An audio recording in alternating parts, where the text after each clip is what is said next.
On va encore crier donc à l'Éternel, monter dans son amour, dans sa fidélité, dans sa compassion, dans sa grandeur, dans sa splendeur, dans sa sainteté. L'Éternel va encore se glorifier. Il va encore se glorifier parce que il agit encore et encore. Je bénis le Seigneur pour ta vie, toi qui es là. Partage.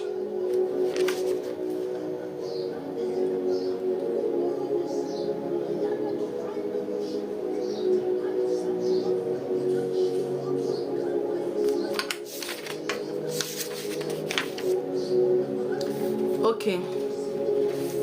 On va prier ce matin. On va prier ce matin.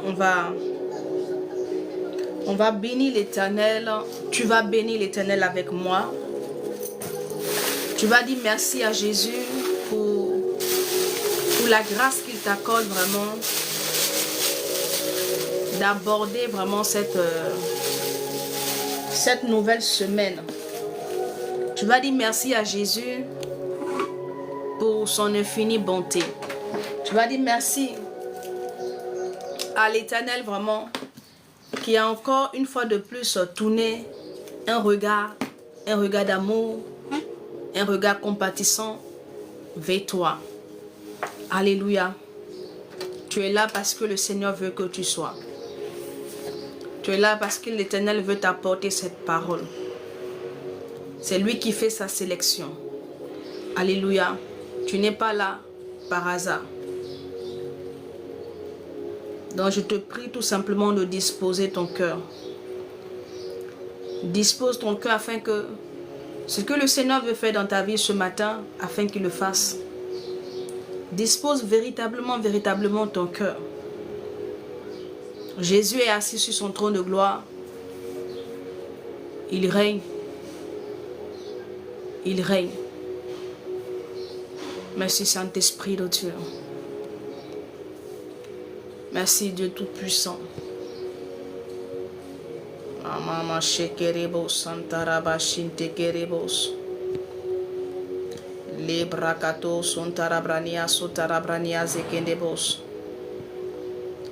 Mama shekeribon tarabaye kentelebros.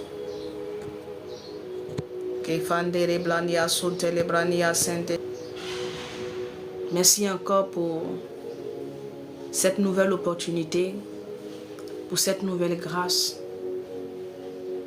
pour cette nouvelle chose qui s'apprête à faire dans ta vie. Il faut bénir le Seigneur pour cela. Car nous avons un Dieu merveilleux. Nous avons un Dieu admirable. Nous avons par-dessus un Père. Un Père qui prend soin de ses enfants. Un Père qui veille sur ses enfants. Un Père qui n'abandonne pas ses enfants. Un Père qui est là et qui prend soin de ses enfants. C'est le Père que nous avons. Ce Père excellent. Ce Père merveilleux. Si tu n'as pas eu bien-aimé, ou encore si ton Père biologique a été absent dans ta vie, si, bien-aimé, ton Père n'a pas été là pour toi, mais je viens t'annoncer ce matin que tu as un Père là-haut. Son nom, c'est Jésus-Christ. Son nom, c'est admirable. Son nom, c'est merveilleux. Oui, tu as un Père là-haut qui prend soin de toi. Tu as un Père là-haut qui veille sur toi. Oui, oui. Je veux dire à quelqu'un que tu as un Père. Et le Père que tu as bien aimé est un Père glorieux. Il est merveilleux ce Père. Et il prendra soin de toi. Il prendra soin de toi. Je veux que tu lui dises merci bien aimé. Je veux que tu élèves la voix et que tu bénis le Seigneur. Bénis l'Éternel. Dis merci à Jésus. Merci d'être... Dis-lui merci d'être un Père pour toi. Dis-lui merci vraiment de te manifester, de te donner cet amour que tu n'as pas eu. Dis-lui merci vraiment de combler vraiment ce vide-là laissé par les hommes dans ta vie. Dis-lui merci vraiment d'avoir pu combler ce vide-là laissé vraiment par ton père ou encore tu as perdu tes parents, ils ne sont plus de ce monde. Mais je dis à quelqu'un que il est ton père, alléluia. Tes parents sont allés, ton père est parti tôt, il est parti tôt. Mais Jésus-Christ est là, il est avec toi. Alléluia. Les bras sokanina maïsa. Seigneur, nous voulons te bénir ce matin encore, nous voulons te rendre toute la gloire. Toi qui es fidèle, toi qui es amour, toi qui es compatissant. Nous te célébrons encore, Seigneur. Oui, car tu nous démontres, Seigneur Père, l'amour d'un Père. Qu'à chaque jour, Seigneur Père, jour et nuit, tu prends soin de nous, tu veilles sur nous. Je veux bénir ton nom pour cette semaine, Seigneur Père, cette semaine bénie. Car le slamiste pouvait le dire comme ça. Il dit, voici le jour que tu as fait, Seigneur Père. Et nous savons, Seigneur mon Dieu, mon roi, que ce jour n'a pas été fait pour rien, Seigneur Père. Mais qu'en ce jour encore, Seigneur Dieu de gloire, tu agiras encore, Seigneur Père. Tu agiras encore dans nos vies. Tu agiras encore dans dans tous les domaines de nos vies, Seigneur Père. Je te bénis encore, Seigneur, pour la grâce que tu nous as accordée. Je bénis ton Saint-Nom, Seigneur Père, pour ce regard, Seigneur Père, que tu as jeté vers nous, Jésus-Christ. Je bénis ton nom, Seigneur Adonai. Comme Marie pouvait le dire, oh, tu as jeté le regard sur la bassesse de ta servante. Nous pouvons le dire, Seigneur Père, tu as jeté un regard vers nous, Seigneur Père. Et voici que nous sommes là. Et nous pouvons, Seigneur Dieu de gloire, élever la voix et te bénir. Nous pouvons, Seigneur, élever la voix et te magnifier. Nous pouvons élever la voix et t'honorer, Seigneur. Oui, c'est pour t'honorer que tu nous as fait grâce. Et ce matin, nous te prions, Adonai, oh, de tendre ton oreille, Seigneur, vers ce lieu, Seigneur Père. Nous te prions de tendre ton oreille, Seigneur Père, vers tout ce que nous ferons en ce jour, Seigneur Père. Je prie, Saint-Esprit de Dieu, que tu prennes le contrôle de toutes choses.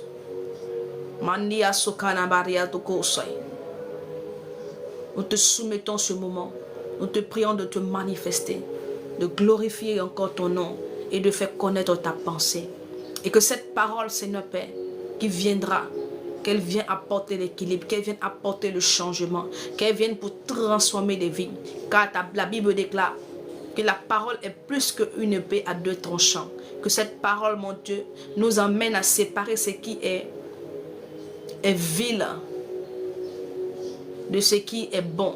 Que cette parole nous amène à séparer.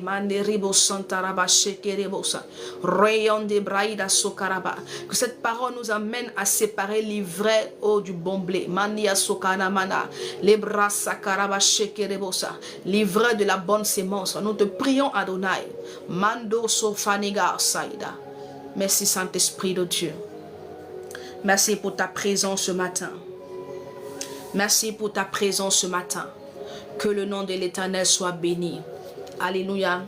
Je veux dire à quelqu'un ce matin, quelqu'un qui a perdu son père, qui était proche de son père, qui s'en est allé vraiment tôt, que tu as un père là-haut. Alléluia. Jésus-Christ est ton père.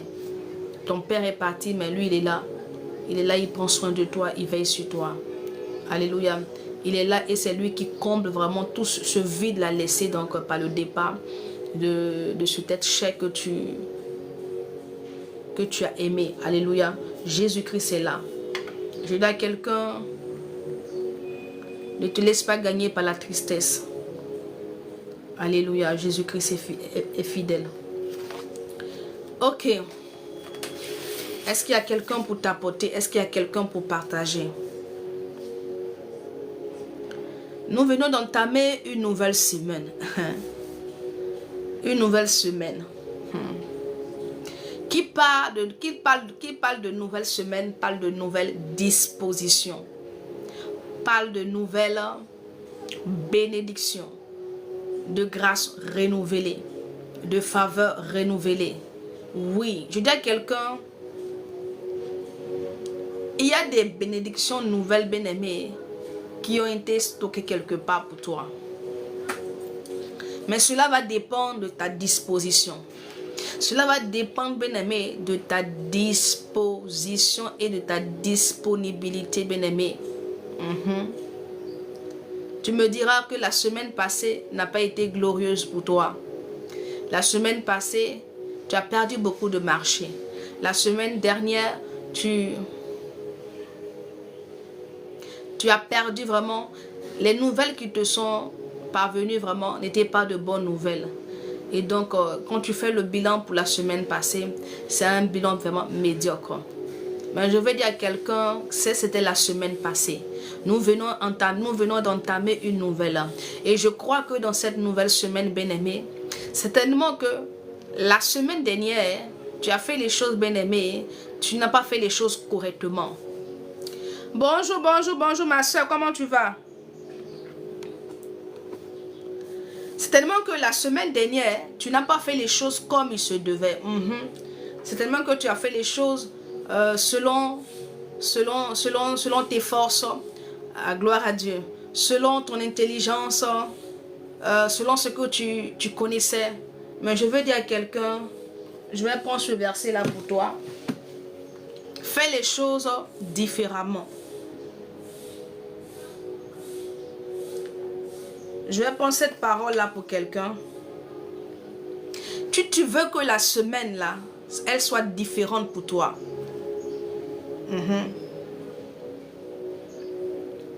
Si tu veux que le succès soit avec toi,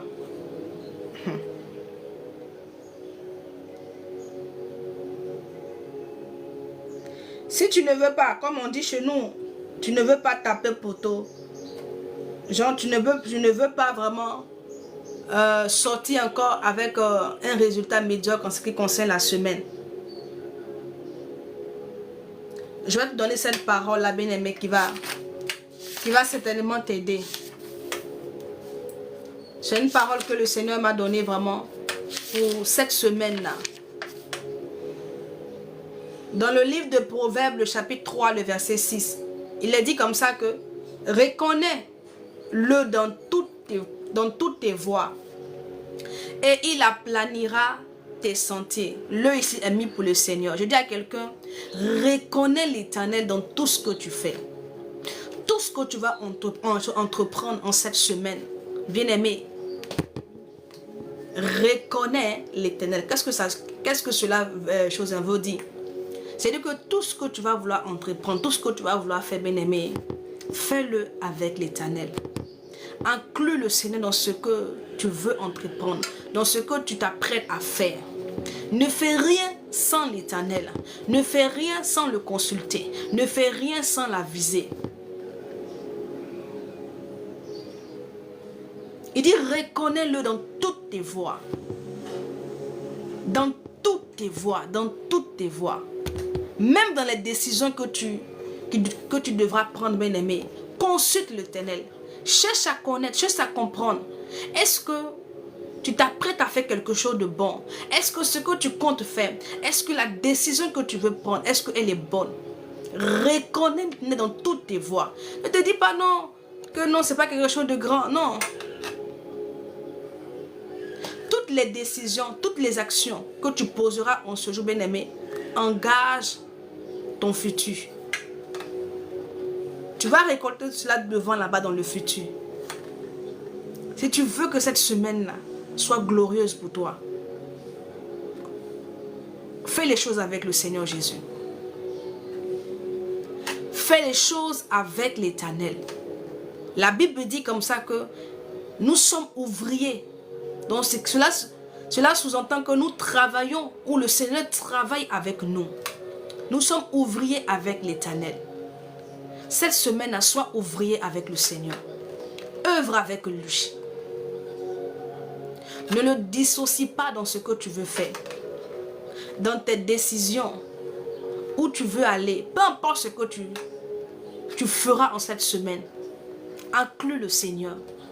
Donne-lui sa place. Donne-lui sa place. Et tu verras que il aplanira les choses pour toi.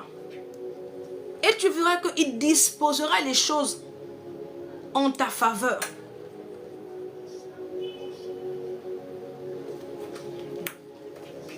Voici ce qui t'a manqué la semaine passée ou les semaines précédentes. Voici ce qui t'a manqué. Actuellement, nous sommes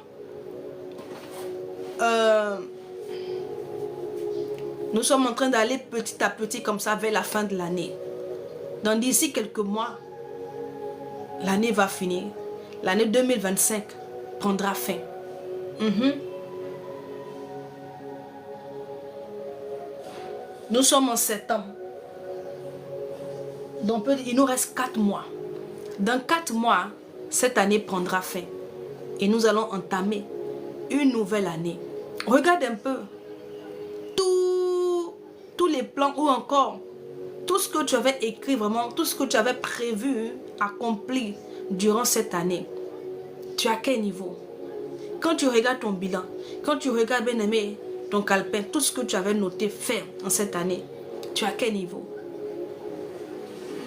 C'est le moment, bien-aimé. Il ne faut pas attendre en décembre et puis commencer ou bien en novembre et commencer vraiment à s'inquiéter. Ah, mais pourquoi est-ce que voici encore cette année va finir encore sans que je n'ai vraiment véritablement accompli des choses. C'est maintenant que tu dois revoir vraiment ta façon de faire.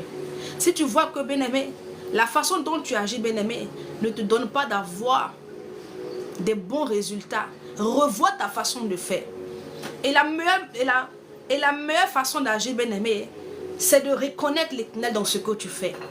C'est de l'inclure, c'est de t'associer à lui pour faire les choses.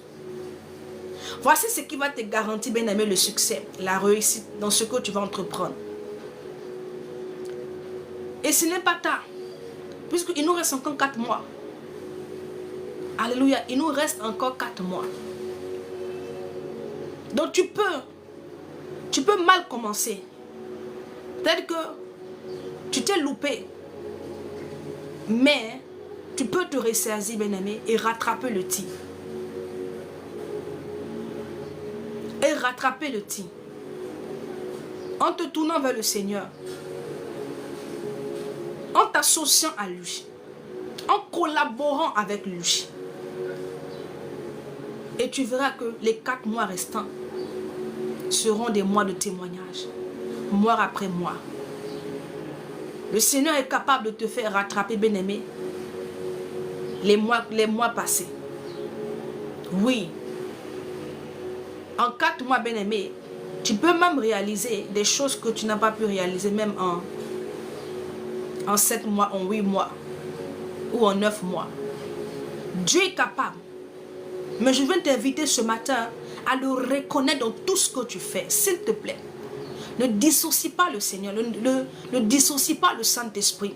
Ne le mets pas à côté. Ne te dis pas non, ça c'est une petite décision que je veux prendre. Ce n'est pas, il ne faudrait pas que je dérange le Seigneur. Non, le Seigneur bien-aimé, tu ne le déranges pas.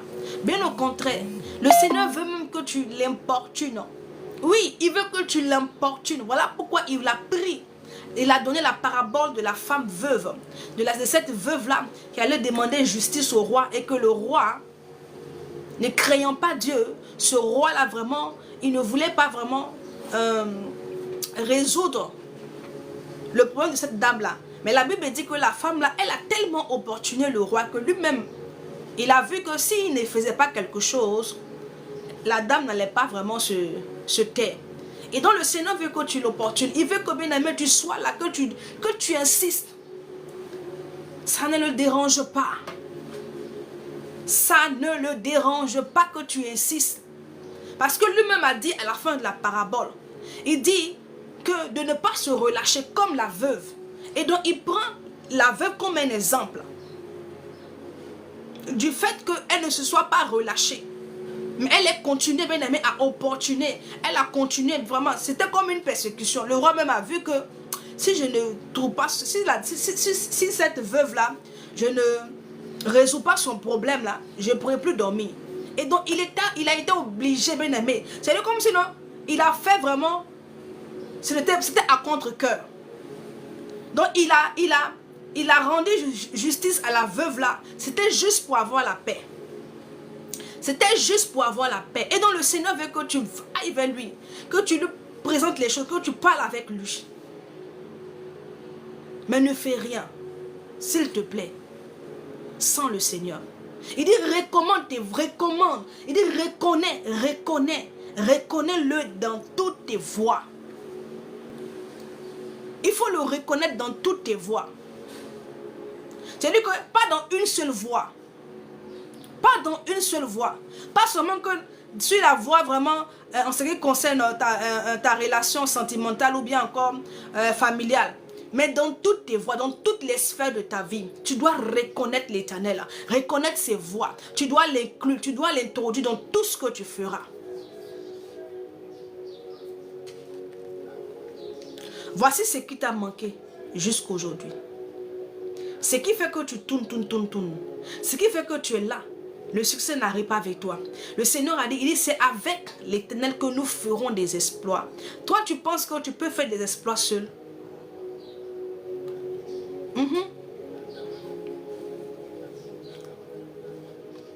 Tu penses que tu peux y arriver seul? Non, tu ne pourras pas. Tu ne pourras pas. Même quand tu regardes le corps bien-aimé, les choses, le Seigneur a fait deux. Il y a deux membres inférieurs, deux membres inférieurs et supérieurs. Parce que c'est les deux bien-aimés qui, les deux ensemble, qui arrivent à se soutenir. Quand la main droite est malade, la main gauche bien-aimée ne peut pas tout faire. Tout le poids va se reposer sur elle et le bras va se fatiguer. Alléluia. Et donc le Seigneur est là pour que quand tu es fatigué, tu puisses t'appuyer sur lui. Quand tu es là, tu puisses t'appuyer sur lui. Mais toi, tu ne veux pas. Tu veux faire les choses par toi-même. Tu veux faire les choses par toi-même. Parce que tu estimes que tu es trop intelligente, tu es trop sage. Tu connais. Non, tu connais rien. C'est Dieu qui sait tout. Tu sais tout. Ne sois pas trop sage à tes yeux. Alléluia. Ne sois pas trop sage à tes yeux.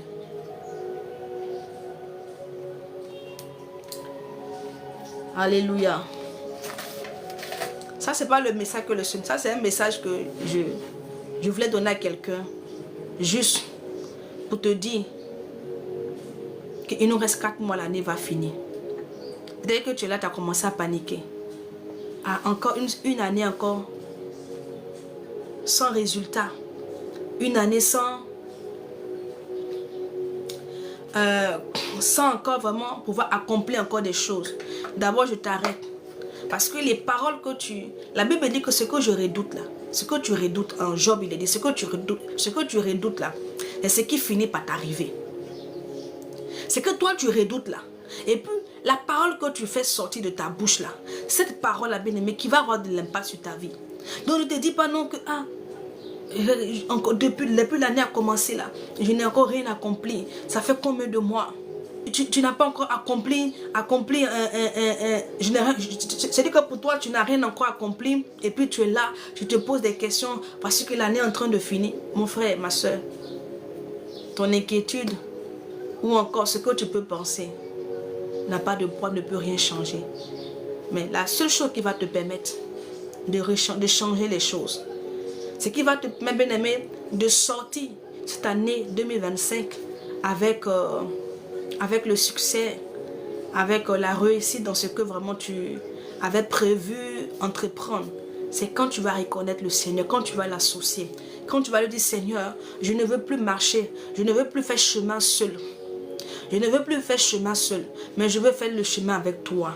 C'est qu'il nous reste 4 mois, mais je sais que tu peux tout. Je sais, ben, Seigneur, je sais. Je te fais confiance, je te soumets tout. Conduis-moi. Et tu vas voir que les choses vont commencer à s'améliorer au fur et à mesure. Et donc, la parole que le Seigneur a mis dans mon cœur, le Seigneur m'a donné une pensée. Une pensée. Il y a quelqu'un qui a mis ici un message pour me dire, qui dit ici que tu n'as pas fait une école, tu n'as fait aucune étude en théologie, mais tu viens parler de Jésus sur TikTok. Incroyable. Je ne sais pas dans quelle école que le Seigneur Jésus-Christ est parti, parce que quand il est venu sur la terre, je ne sais pas, on ne nous a pas précisé dans quelle université il allait apprendre toutes ces choses-là. Mais la Bible dit que quand il se retrouvait devant ceux-là qui avaient fait des études en ce qui concerne, comme tu l'as dit, les gens étaient stupéfaits, les gens étaient étonnés, oui, par sa doctrine. Parce que ce n'était pas seulement que les mots. Ce n'était pas seulement que la connaissance vraiment humaine. Mais c'est en fait, tout ce qu'il disait, bien aimé, il y avait une puissance qui accompagnait la parole. Et je ne pense pas que dans l'école théologique dont tu parles là, on transmet ça là-bas. Vous vous faites passer pour des sachants en tant que vous ne connaissez rien, vous ne savez rien. C'est dommage. C'est dommage. La Bible dit que vous serez enseignés par Dieu. C'est Dieu qui nous enseigne. Est-ce que tu comprends? Même ceux-là même qui sont allés faire l'école théologique, il y a beaucoup de choses beaucoup de révélations qu'ils ont eues, bien aimé. Ce n'est pas dans l'école là-bas qu'on leur a dit ça. Dieu ne dit pas que c'est pas bon d'aller faire l'école. Oui, c'est bon de se former. Mais si toi tu penses que il faut d'abord passer par là pour venir parler de Jésus, c'est que tu ne sais, que tu ne connais pas le Dieu que tu sais. Oui, tu ne connais pas le Dieu que tu sais. Tu prétends le connaître mais sans le connaître. C'est dommage. Ok. On va aller. Et donc je disais comme ça que le Seigneur m'a donné une parole pour quelqu'un ce matin. Oui, cette parole-là, quand j'étais en train de noter vraiment ce que le Seigneur mettait dans mon cœur, je me suis rendu compte de beaucoup de choses. On va prendre notre Bible dans le livre de Éphésiens, le chapitre 4, à partir du verset 26 au verset 27. Vraiment, cette parole-là, ça m'a vraiment touché, la parole que le Seigneur m'a donnée. J'ai été touché, vraiment, je n'en revenais pas de ce que le Seigneur me disait vraiment en ce qui concerne... Ok, Éphésiens.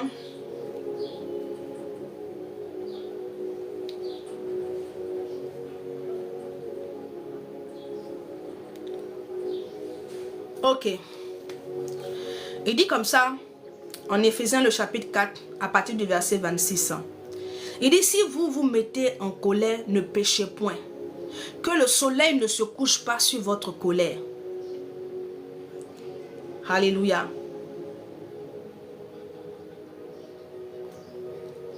Que le soleil ne se couche pas sur votre colère.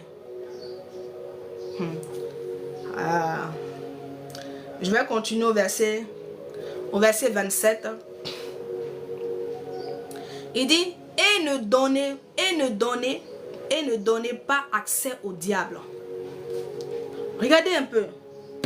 Le Seigneur nous dit que si, la Bible nous dit ici, la parole nous interpelle ici en ce qui concerne la colère. Il est dit que si nous nous mettons en colère, de ne pas pécher. Mais quand on voit un peu, bien aimé, c'est que la colère. Il est impossible de se mettre en colère et de ne pas pécher. Est-ce que vous comprenez? Et même c'est quoi même d'abord la colère? La colère, c'est un état affectif, violent et passager, résultant du sentiment d'une agression, d'un désagrément, qui se traduit par un vif mécontentement. Voici un peu la définition un peu de ce que c'est que la colère. Les gens se mettent en colère parce qu'ils sont mécontents. Les gens, lorsque les gens se mettent en colère, parfois ils sont agressifs. Mais cela est dû à quelque chose. Il y a une raison, bien aimé, qui pousse les gens à se mettre en colère. Amen. Mais la Bible nous dit, quand tu te mets en colère, quand toi tu te mets en colère, il ne faut pas pécher. Mais comment on fait? Parce que quand les gens sont mécontents, quand les gens sont froissés, lorsqu'on les froisse, bien aimé, il est difficile de ne pas, bien aimé, pécher. Parce que le plus souvent, quand les gens ont été confrontés, bien aimé, à une injustice, à un désagrément quelconque, et que lorsqu'ils sont touchés dans leurs sentiments, la première des choses qu'ils veulent faire, bien aimé, c'est blesser. Quand la Bible déclare qu'on ne donne que ce qu'on a reçu. Donc celui qu'on blesse là, il blesse aussi en retour. Celui qu'on blesse là, la seule chose, bien aimé, qui va l'amener à se sentir bien, c'est de blesser. Parce qu'il croit qu'en blessant l'autre aussi, il va se sentir bien. Et quand les gens sont en colère, bien aimé, il est difficile de se maîtriser. Parce que là, ce n'est plus la personne qui parle, mais ce sont les émotions. Ce sont les émotions. C'est pour ça qu'il y a des personnes, quand elles sont en colère, tu as comme l'impression que tu es en face d'une autre personne. Oui, parce que c'est-à-dire que ces personnes-là sont méconnaissables. Il y a des propos qui sortent de leur bouche. Tu n'aurais dit que tu es avec ces personnes-là depuis longtemps, mais tu ne pourrais. Tu as dit que même si on te disait non que la personne est comme ça, tu as dit que tu n'allais jamais croire. Parce que cette personne-là transite et devient quelqu'un d'autre. Parce que les propos, les paroles qui sortent de sa bouche vraiment sont fortes. D'autres, comment est-ce qu'ils expriment leur colère? Par des actes de violence. D'autres, ce n'est pas des propos.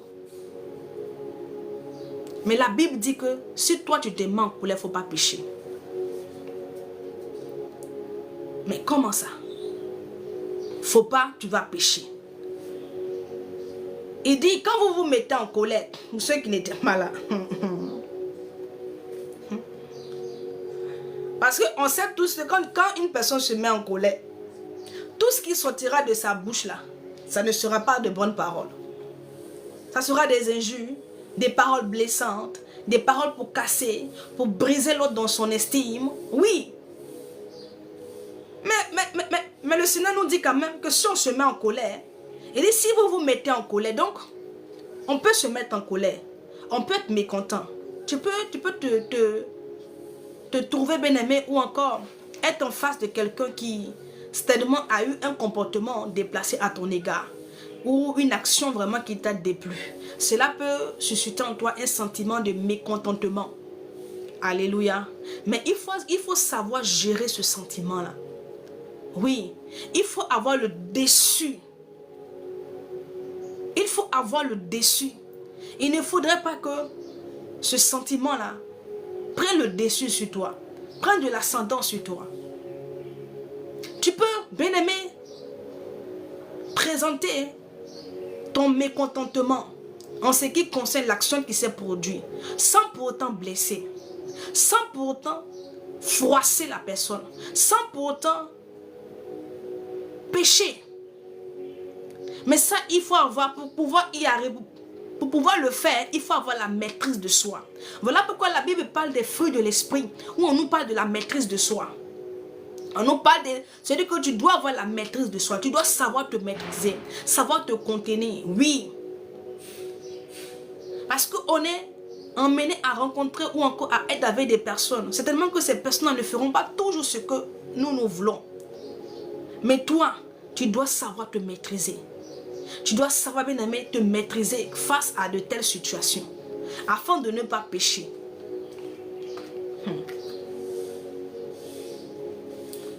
Alléluia. C'est vrai que c'est difficile.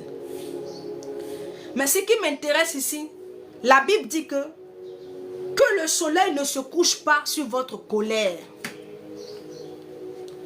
Voilà ce qui emmène les gens à pécher. C'est-à-dire que ceux qui vont dormir avec la colère, ceux qui vont dormir avec la colère, c'est-à-dire que on leur a fait des choses qui les a déplu. Et puis, ils sont allés se coucher sans pour autant se libérer de ce sentiment-là. Mais quand ils vont se coucher, bien-aimés, cette colère qui est dans leur cœur ouvre un passage. Oui. Ça ouvre un passage. Ça ferait un chemin. Et on dit quoi? Pour ne pas que le diable puisse entrer. Mais quand toi tu vas te coucher avec la colère dans ton cœur, cette colère-là donne l'accès à l'ennemi de venir s'introduire ou encore à ingérer d'autres sentiments dans ton cœur. Voilà pourquoi quand tu te mets en colère, bien-aimé, tu ne dois pas dormir. Tu dois faire tout possible pour évacuer ces sentiments-là. Pour ne pas qu'il y ait des choses dans ton cœur. Pour ne pas que ça affecte ton cœur. Pour ne pas que ça affecte ton cœur. Car celui qui va se coucher avec la colère, quand il se lève matin, bien-aimé, la première des choses, le premier sentiment qui vient, qui s'installe en lui, c'est la vengeance. La rancœur, l'amertume. Oui. L'amertume. Mais avec de tels sentiments dans ton cœur, mais c'est vrai, c'est tout à fait normal que le diable puisse venir dans ta vie. C'est tout à fait normal que l'ennemi, le diable, puisse s'ingérer. C'est-à-dire qu'il puisse s'introduire, venir dans ta vie. Parce que les sentiments que tu manifestes dans ton cœur, la bien-aimée, lui donne l'accès à toi. Il dit ne donnez pas accès au diable. Vous donnez l'accès au diable. Oui, les gens pensent que c'est des choses simples. Ils pensent que ce n'est pas quelque chose de grand. Le diable n'a pas besoin d'une grande porte. Il n'a pas besoin du portail. Juste, il voit juste un petit trou. Il va passer là-bas. Le diable, là, il n'a pas besoin que tu lui ouvres le portail. Est-ce que quand souvent le voleur vient dans ta maison là, est-ce que souvent il passe par le portail? S'il a vu la clôture, qu'il a vu un petit trou, il passe par le trou. Le voleur là, quand il vient là, il n'a pas besoin de passer par le portail ou par la porte principale. Lui, il cherche tout simplement un petit trou, une petite ouverture. Et puis il entre. Et donc, ne pense pas que c'est l'impudicité. Donc toi, tu vois comme un grand péché. Le mensonge, la masturbation, l'adultère, c'est pas ces choses-là que l'ennemi pourra entrer. Mais la Bible dit que même la colère, dès que toi tu mimises la colère, tu te dis non, c'est pas que c'est juste un sentiment. Mais la Bible dit que ce sentiment-là, quand toi tu le gardes dans te coucher, ça crée d'autres sentiments dans ton cœur. Et cela donne l'accès au diable. Cela donne l'accès au diable. Vous savez, le Seigneur m'emmène de parler à une catégorie de personnes. Il y a des personnes qui sont colériques, qui sont là, qui m'écoutent. Quand elles sont en colère, elles n'arrivent pas à se maîtriser. Tu es là, tu me regardes, tu as comme l'impression que quelque chose a pris possession de ton corps. Toi-même, tu n'arrives pas à te maîtriser. Beaucoup, vous êtes là, vous me regardez. Vous avez détruit de bonnes relations dans vos vies. Des bonnes personnes. Hein? À cause de votre colère. À cause de votre colère. Tu pries, tu dis Seigneur, connecte-moi avec les bonnes personnes. Connecte-moi avec les personnes de ma destinée. Mais le Seigneur te connecte avec ces personnes-là. Mais tu es la même personne encore. Toi encore. Tu brises ces relations-là. À cause de ta colère. Parce que tu ne sais pas te contenir. Tu ne sais pas te maîtriser. Tu ne sais pas te maîtriser. La colère est un mauvais sentiment qui détruit des vies, qui détruit des destinées. Ça détruit des vies. Parce qu'il y a des personnes qui vont s'éloigner de toi à cause de cela. Parce que te connaissant, sachant que tu es quelqu'un qui ne sait pas se maîtriser, et que quand toi tu te mets en colère, tu fais beaucoup de dégâts. Les gens vont s'éloigner de toi. Les gens vont se séparer de toi. Même des personnes qui étaient censées bien aimer te faire du bien. Ils te verront comme une personne à problème. Ils ne voudront pas s'associer à toi. Vous savez, il y a des personnes, je ne sais pas, cette colère-là a détruit leur travail. Détruit, comme j'ai dit, leurs relations. Et même les relations de couple. La colère. La colère. Les gens n'arrivent pas à se maîtriser. Ils n'arrivent pas à être tolérants les uns envers les autres. Ils veulent toujours bien aimer du répondant. C'est-à-dire que l'autre répond, il est obligé de répondre automatiquement. Et beaucoup comme ça ont détruit leurs relations. Des relations qui étaient censées aboutir, bien aimé, au mariage, ont été détruites. Oui. Sur le volet professionnel, les choses ont été détruites.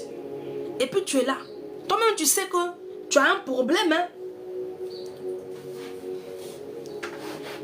Tu sais que tu as un problème. Tu sais que tu es colérique. Tu sais que ce sentiment-là, quand tu es confronté, tu n'arrives pas à te maîtriser. Tu fais beaucoup de dégâts. Mais qu'est-ce que tu attends pour aller prier? Ne te dis pas que c'est la colère, sinon moi je me manque. Non. Mais chaque fois que tu te mets en colère, tu casses des choses dans ta vie. Tu casses des choses dans ta vie. Quand tu reviens en toi, tu vois que tu as fait. C'est-à-dire que tu es toujours, c'est toi qui es toujours, tu vas toujours pour aller t'excuser. Ah, excusez-moi pour le débordement. Excusez-moi. Mais les gens en auront marre. Les gens seront fatigués. Shalom Audrey, comment est-ce que tu vas? Les gens seront fatigués moralement. Parce que ils ne peuvent pas, bien aimer une personne, ils ne peuvent pas marcher avec une telle personne. Parce que tu ne sais pas te maîtriser. Hein? Tu ne sais pas te maîtriser. Tu es toujours après chaque manifestation de la colère. Tu vas aller maintenant, tu reviens en toi, tu te rends compte que tu n'aurais pas dû parler comme ça. Tu n'aurais pas dû te comporter de la sorte. Tu n'aurais pas dû vraiment agir ainsi. Et tu as des regrets. Tu vas avec ces personnes-là. Vraiment, excusez-moi pour les propos tenus. Ils vont t'excuser, oui. Un autre jour encore, tu vas refaire encore la même chose.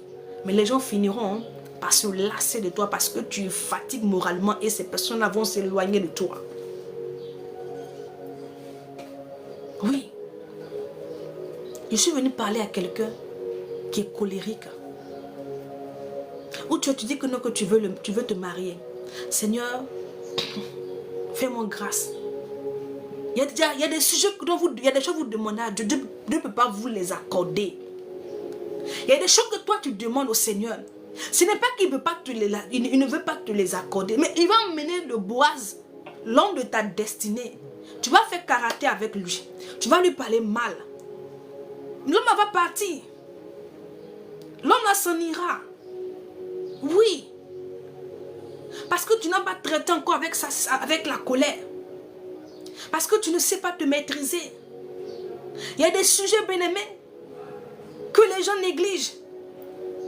Tu les vois sur un autre sujet. Entends, c'est même pas le sujet même. Ils doivent aborder dans la présence de Dieu. Ils doivent venir demander au Seigneur, Seigneur, aide-moi ce qui concerne cette colère. Seigneur, aide-moi vraiment à dissiper ce sentiment. Aide-moi, donne-moi la force à avoir la maîtrise. Saint-Esprit, aide-moi. C'est ce que tu dois travailler d'abord. Avant de demander au Seigneur, Seigneur, donne-moi un mari, donne-moi une femme qui va te donner sa fille. Et puis toi, chaque jour, quand tu seras mécontent, quand tu seras froissé, et puis tu vas faire karaté sur elle. Qui va te donner son enfant qui sera toi ton champ de boxing? C'est-à-dire que chaque fois que toi tu es contrarié net, tu n'arrives pas à te maîtriser. Tu casses tout dans la maison. Tu casses tout dans la maison. Les gens ont ces problèmes-là. Mais tu ne vas pas les voir en train de demander au Seigneur de les aider dans ce sens-là. Oui. Les gens ont des problèmes. Mais ils préfèrent bien aimer survoler ces problèmes et aller demander autre chose. Mais ce que tu demandes là, ce que toi tu es en train de demander là, le Seigneur peut te l'accorder même aujourd'hui. Mais je t'assure que ça ne va pas faire un an dans ta main que tu vas toi-même détruire encore. Tu vas détruire ça, tu vas détruire. C'est le message que le Seigneur m'a donné. Hein. Bien aimé, la colère n'est pas une bonne chose. C'est un sentiment démoniaque. Ça détruit des vies, ça détruit les relations, ça détruit. Bien aimé, Dieu là, il ne descend pas. Dieu va mettre des personnes autour de toi pour t'aider. Oui, Dieu, il mettra des gens. Mais ensuite, toi, ton comportement ne va pas avec. Mais tu vas détruire tes relations. Et tu vas penser que Dieu ne se souvient pas de toi. En tant que le Seigneur a mis des personnes idoines, des personnes qui doivent te conduire. Mais comment est-ce que tu te comportais avec eux? Comment? C'est-à-dire que ta colère, ce sentiment-là, a fini par détruire tes relations. Et Souvent, il y a des personnes, tu les entends. Ah, elle dit hier, le pasteur a parlé de ça. Ah oh, Dieu l'a... Ah, gloire à Jésus. Il y a des personnes, souvent, tu vas les entendre. J'entends souvent des personnes dire, hey, moi, je suis colérique. Mais je ne les entends pas dire, vraiment, j'ai besoin d'aide. Ou encore, j'ai besoin qu'on m'aide pour que, vraiment, je sois libéré de ce sentiment-là. Pour que je sois délivré. Les gens demandent tout. Ils demandent le mariage, ils demandent le travail, ils demandent la stabilité, ils demandent les finances. Mais si tu n'as pas le comportement qui va avec, tu ne pourras pas aller quelque part. Tu ne peux pas aller quelque part.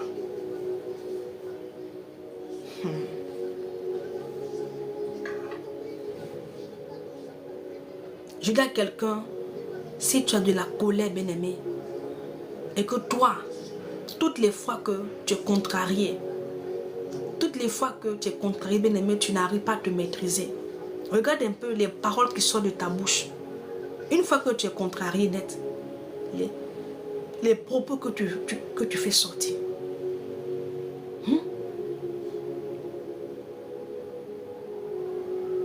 D'autres là, eux, c'est la violence. La violence verbale, d'autres c'est la violence physique. Il y a des hommes qui battent leurs femmes. Il y a des femmes qui battent leur mari. Il y a des personnes qui battent leurs enfants. Quand ils sont en colère, ils mettent tout sur les enfants. Chicoter les enfants. Je dis que, mais c'est pas normal. Tu dois travailler. Tu dois chercher de l'aide auprès du Seigneur.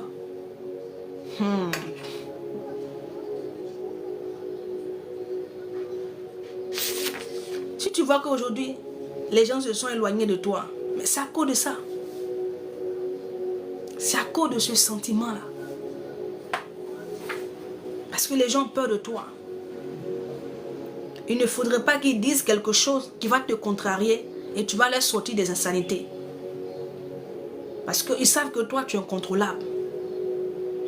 Tu ne sais pas contrôler ta bouche. Il dit, je stresse. Tu stresses pourquoi? Qu'est-ce qui te fait stresser? Qu'est-ce qui te fait stresser? Les gens s'éloignent, les gens sont loin de toi, ils te regardent comme ça, ils ont peur de s'approcher. Le Seigneur veut que tu pries pour ça. Que tu demandes au Seigneur de te délivrer. Oui. Vous pensez que les rancœurs, l'amertume, la vengeance là, ça quitte où? Où ça sort? Où ces sentiments-là quittent? De la colère. Parce que quand quelqu'un est en colère, c'est parce qu'il a été contrarié. C'est parce qu'on lui a fait quelque chose. Une personne peut être là comme ça et peut se mettre en colère. Est-ce que vous comprenez? Quand quelqu'un se met en colère, ça dépend de ce qu'on lui a fait. Et cette colère-là, étant en eux, les gens vont dormir avec. Et ils ressassent cela dans leur cœur. Comment est-ce qu'on les a blessés? Comment est-ce qu'ils ont été trahis? Et puis, à force de faire passer cela dans leur cœur, de ressasser ce sentiment-là, ça ouvre une porte au diable. Le diable vient comme ça, un accès. Il dit, oh, voici un petit chemin qui est là. À la même temps, il vient s'introduire. Et il te montre que tu peux te venger. Il te dit que pourquoi est-ce que tu vas pardonner? Avec ce qu'elle t'a fait là, tu vas lui pardonner. Il faut te venger, tu venges de ce qu'elle t'a fait. Donc le diable, quand il vient là, quand on dit de ne pas laisser l'accès au diable, tu penses c'est comment? Il va venir dans ta... Non, il va introduire des sentiments dans ton cœur.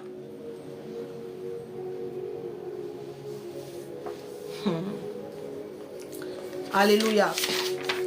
Peut-être que depuis là, depuis que je parle, quelqu'un ne comprend pas encore. Tu es là, tu me regardes. Toi-même, tu sais que quand toi, tu es en colère, là, c'est pas bon. Plusieurs fois, ça détruit les relations dans lesquelles tu étais. Relations amicales, relations amoureuses. À cause de cette colère-là, les gens se sont éloignés de toi.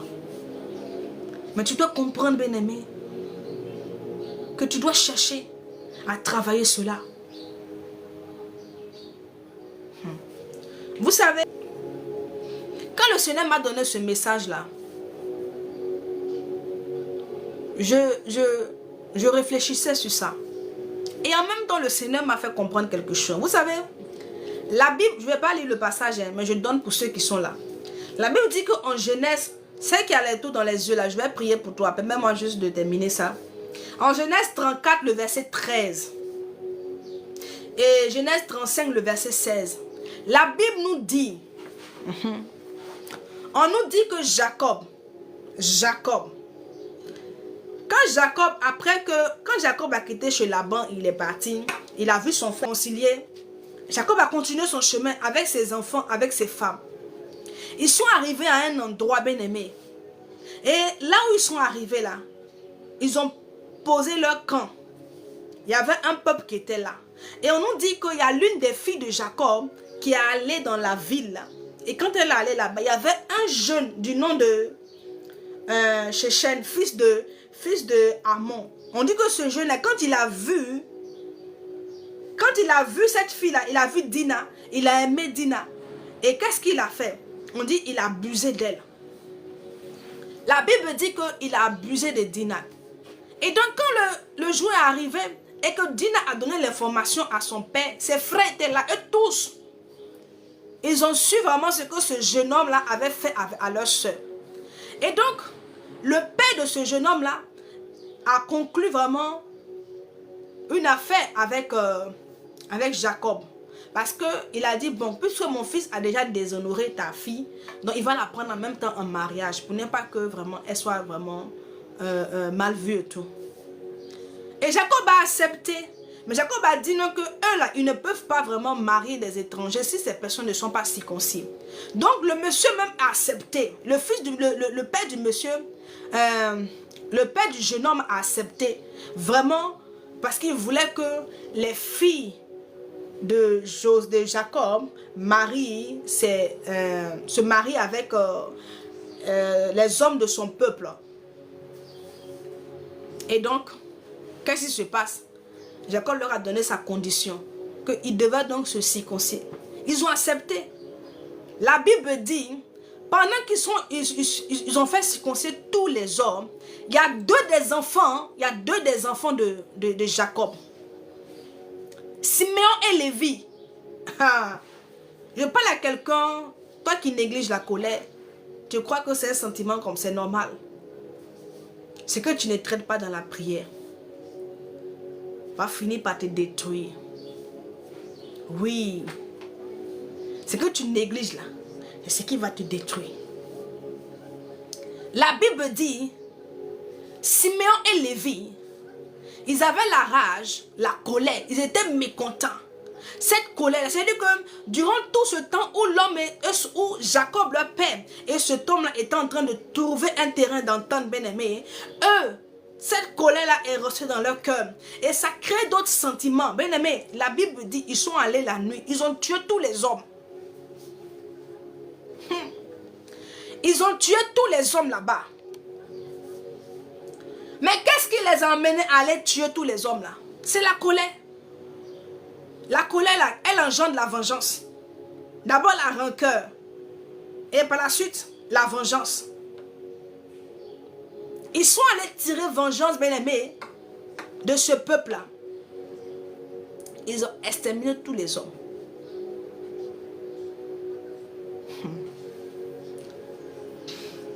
Siméon et Lévi.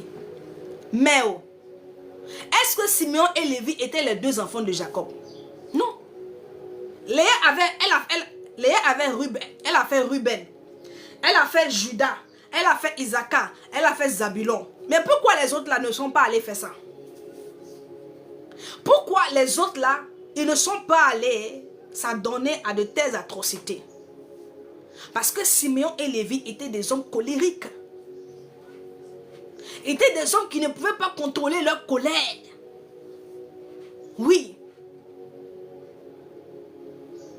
Sinon que Issachar, Zabulon, Judas, ils avaient aussi déshonoré leur sœur. Mais pourquoi eux, ils ne sont pas passés à l'acte? Pourquoi eux, ils ne sont pas passés aussi à l'acte? Mais il a fallu ces deux-là, Simeon et Lévi, pour aller tuer tout un peuple, pour aller tuer des hommes, juste pour se venger. Parce que ces hommes-là avaient été circoncis, donc ils étaient affaiblis. Et ils ont profité pour aller tuer. La colère. Quand ils ont fait cela, quand Jacob a vu, il a su, Jacob a pris peur. Il dit tellement que quand les gens vont apprendre, ils vont leur faire du mal. Donc il est obligé de lever vite son camp. C'est pendant la marche forcée là que Rachel a mis au monde Benjamin et puis elle est morte. Est-ce que vous comprenez? Et puis elle est morte. Bien que ce ne soit pas la seule raison, hein, parce qu'elle a caché les trous de son père, les dieux, et Jacob, sans s'en rendre compte, a relâché une parole. C'est tout ça là qui a fait qu'elle est morte. Alléluia. Mais oh, Labradou soufanigas. Et donc la colère. La colère. Mais des années après, on dit quand le peuple est parti en Égypte, que le peuple a été réduit à l'esclavage. On dit qu'il y a une femme de la tribu des Lévis et un homme de la tribu des Lévis qui se sont mis ensemble, qui ont fait des enfants. Parmi les enfants qu'ils ont fait là, il y a un dedans qui s'appelle Moïse. Il y a un dedans qui s'appelle Moïse. Vous savez, même quand Jacob, il était au soir de sa vie, et il appelait ses fils, il dit venez, je vous dirai ce qui va vous arriver, ce qui vous arrivera dans la suite des temps. Quand il arrivait sur Simeon et Lévi, qu'est-ce qu'il a dit? On va voir. Avant de venir à Moïse, quelqu'un qui néglige la colère là, tu vas comprendre. C'est lui qu'à partir de là, tu vas commencer à traiter ça dans la prière. Tu vas commencer à demander au Seigneur, délivre-moi de ce sentiment. Seigneur, libère-moi. Je ne veux plus vraiment être colérique. Je ne veux plus. Donne-moi d'avoir la maîtrise, que je puisse avoir cette maîtrise-là. Et surmonter ce sentiment-là. C'est pour t'aider. Ok, on va voir Genèse. Genèse 49, le verset 7.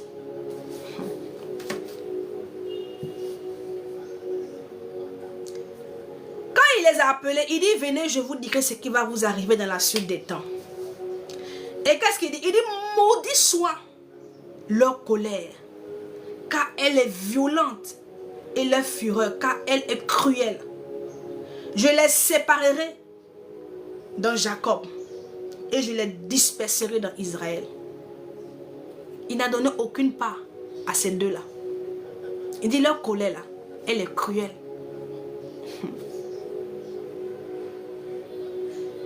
Elle est violente. Donc il ne voulait pas même s'associer à eux. Donc à cause de leur colère, ils ont été dispersés. La colère te disperse. C'est-à-dire que tu es là comme ça. Tu es ici, tu es ici. Parce que quand tu vas là, tu fais mal, tu te comportes mal. Les gens s'éloignent de toi. Tu vas ici. Ainsi de suite. Il dit, je les disperserai.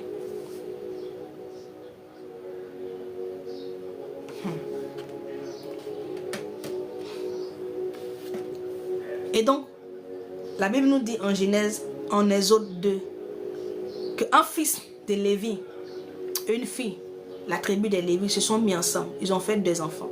Parmi les enfants, il y avait un qui s'appelait Moïse. Bien-aimé,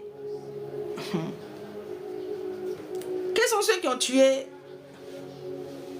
ces hommes-là qui avaient déshonoré leur sœur Dina? Simeon et Lévi. Lévi, là, c'est la tribu des Lévites. On nous dit que Moïse, là, Moïse, le grand Moïse, là, il est sorti de la tribu des Lévi. Mais, bien aimé, il a repris les gemmes. C'est parce que si on dit ça comme ça, hein, l'ADN. Son ADN, là, il y avait la colère dedans. Parce que son arrière-grand-père, là, c'était un homme colérique. Donc Moïse a hérité de la colère. La Bible dit, quand Moïse a grandi, Moïse allait sur là où il y avait les travaux. Là où ses frères étaient maltraités. Là où on les acculait vraiment, on les débordait des travaux. Lorsqu'il est allé là-bas, il a vu qu'il y avait un Égyptien qui maltraitait un Hébreu. On dit la colère a fait qu'il a tué l'Égyptien.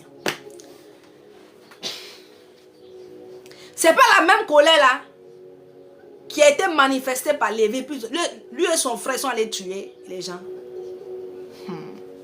Dans son sang là, hein, il y avait le maître dedans.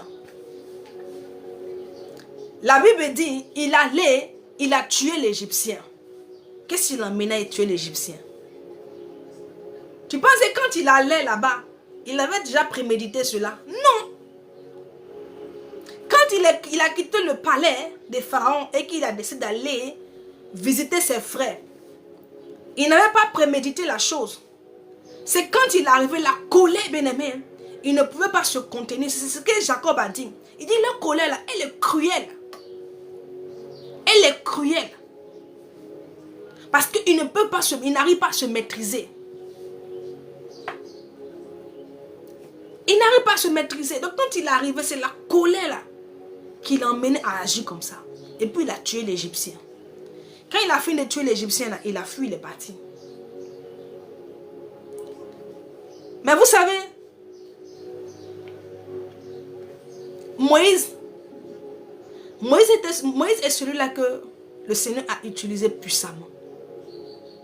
Dieu a utilisé Moïse. Il a dit à Moïse, je t'ai fait Dieu pour Aaron. Et Aaron est ton prophète. Mais il y avait quelque chose dans la vie de Moïse que Moïse n'avait pas traité. Il y avait quelque chose dans la vie de Moïse, ça s'appelle la colère, que Moïse n'avait pas traité. Est-ce que quelqu'un peut t'apporter jusqu'à 5000? Comme toi aujourd'hui, tu as la colère mais tu ne traites pas ça dans la prière. Tu ne présentes pas cela au Seigneur. Tu ne demandes pas au Saint-Esprit de t'aider par rapport à cette colère, par rapport à ce sentiment.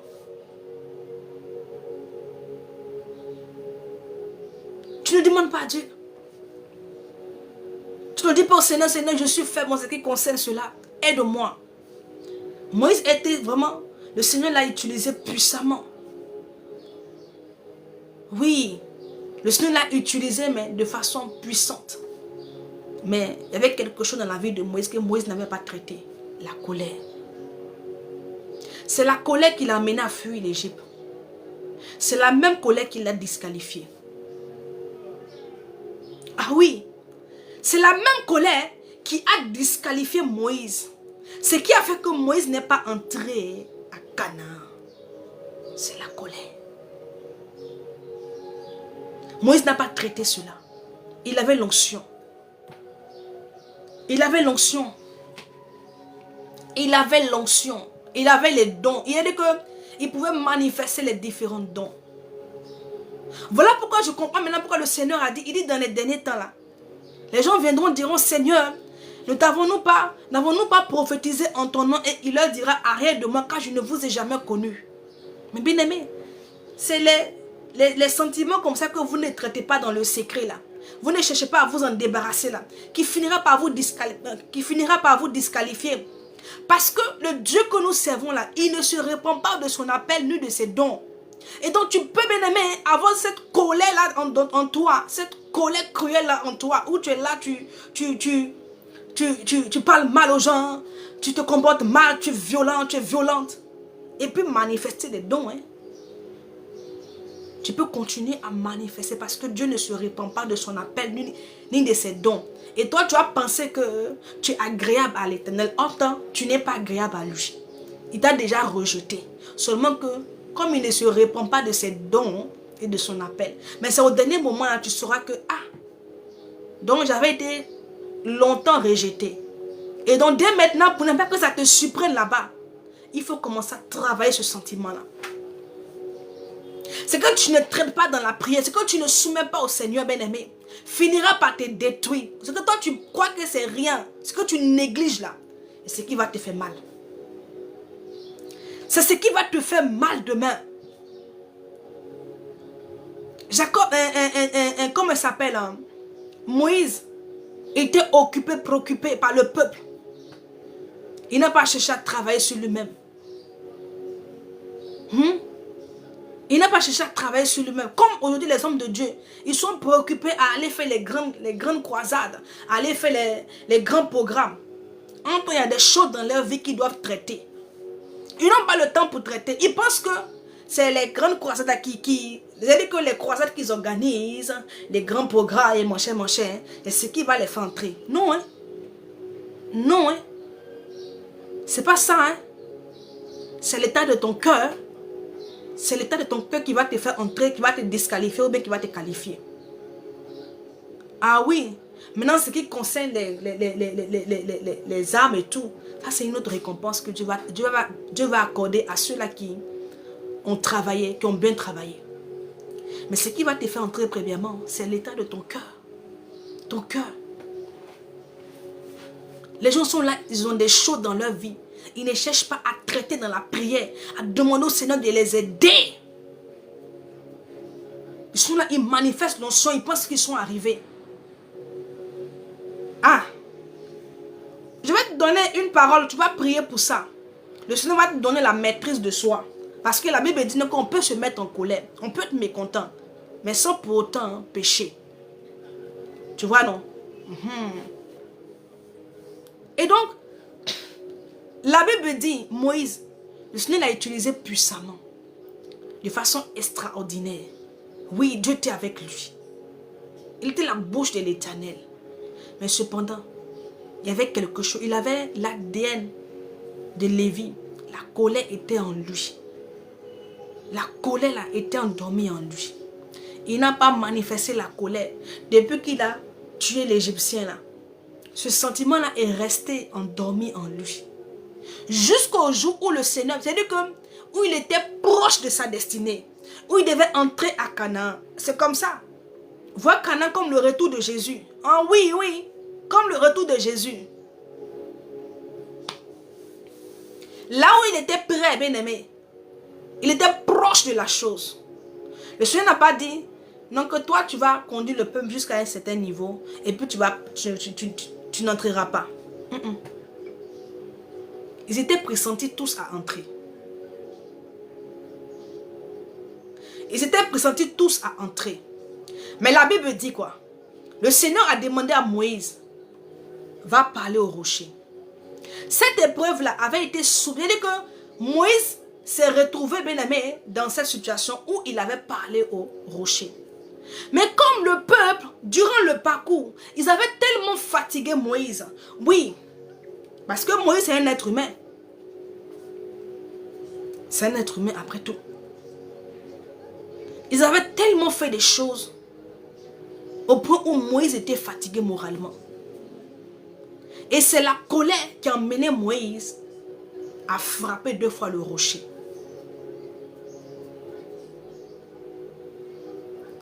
Donc celui qui me dit que ce n'est pas la colère, c'est la colère qui l'a emmené à frapper. Le Seigneur a dit, va parler au rocher. C'est la colère contre le peuple, à cause de ce que le peuple faisait, qui l'a emmené à frapper le rocher. Sinon, pourquoi est-ce qu'il n'a pas parlé au rocher? Parce que la colère, bien aimé, la colère là, ceux qui ont cette colère là, on demande. Parfois, quand ils sont dans ce sentiment là, quand ils font les choses, c'est comme ce n'est plus eux. Oui, ils sont dictés par quelque chose. La colère est un sentiment dangereux. Très dangereux. C'est la colère qui l'a amené à frapper à frapper le rocher 2 fois. C'est la colère. Mais cette colère-là, il n'avait pas traité cela. Il n'avait pas traité. Il n'avait pas traité. Il devait entrer, il n'est pas entré. Pourquoi?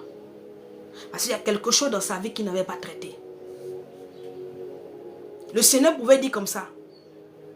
Il dit dans les derniers temps, là, les gens viendront pour dire, Seigneur, nous avons prophétisé, nous avons guéri les malades. Et puis il va leur dire, arrière de moi, je ne vous ai jamais connu. Mais qu'est-ce qui fera que ces personnes-là seront rejetées? Donc qu'est-ce que le Seigneur regarde? Le cœur, les pensées du cœur, l'état du cœur. La Bible dit que tous les sentiments que nous avons là, elles proviennent de notre cœur. Tous les sentiments là, d'où ça vient? Du cœur. Donc la colère là, ça vient de ton cœur.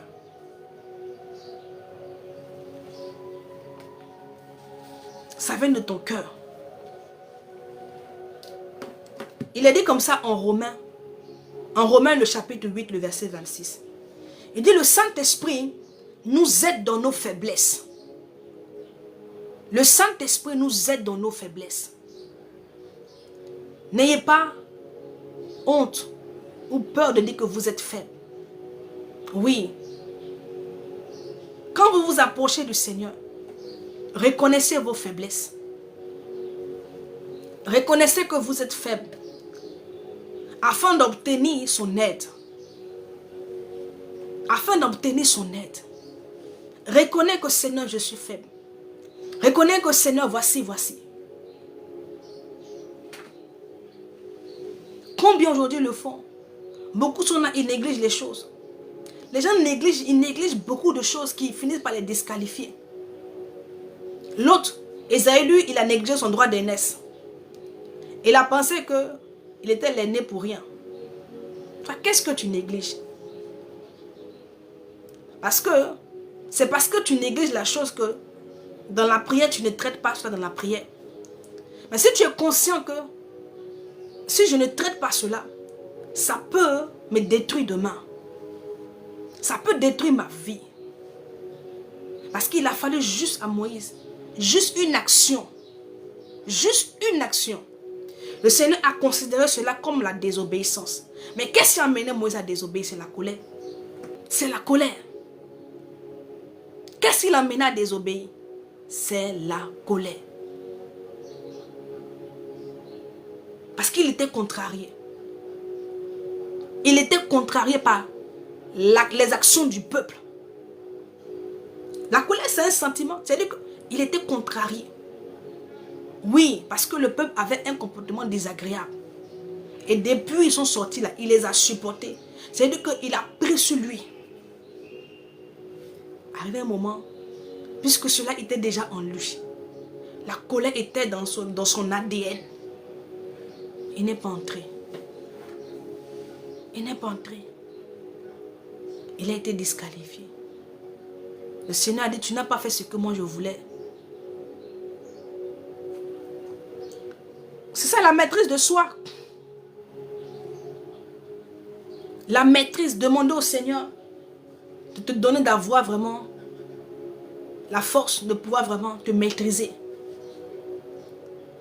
Ce n'est pas quelque chose qui se fera aujourd'hui ou demain, mais c'est un processus. Est-ce que tu comprends? Tu demandes au Seigneur de donner la maîtrise pour que toi, tu sois au-dessus de ce sentiment-là. Le Seigneur dit comme ça à Caïn, il dit le péché se couche à ta porte, mais toi domine sur lui. Toi, il faut dominer sur lui. Donc la seule chose que tu dois faire, c'est de pouvoir dominer sur le péché. Pouvoir dominer sur ces sentiments-là. Dominer.